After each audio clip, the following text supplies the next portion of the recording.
Hello, what is your name? Hi, I'm Myra Tamola, How old are you? 44, What is your religion? Catholic. Are you married? No, Do you have kids? no, Okay, so how long have you been working in Hong Kong? 14 years and 1 month. Do you have any working experience in other countries? No, So how long have you been working with your current employer? 4 years. Where's your employer living in? Chokwawan, How many square feet of your employer's? 1, 2, 1, 2. How many family members there? 3, How many children? 1, How old?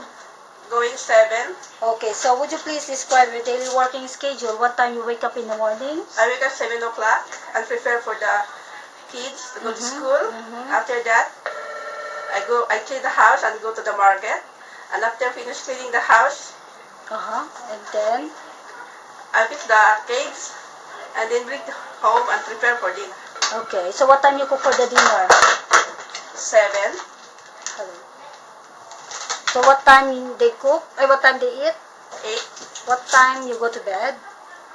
I bring the kids to sleep first before I go to bed. Okay, so what time you go to bed? 10. 10 o'clock. Okay, thank you so much.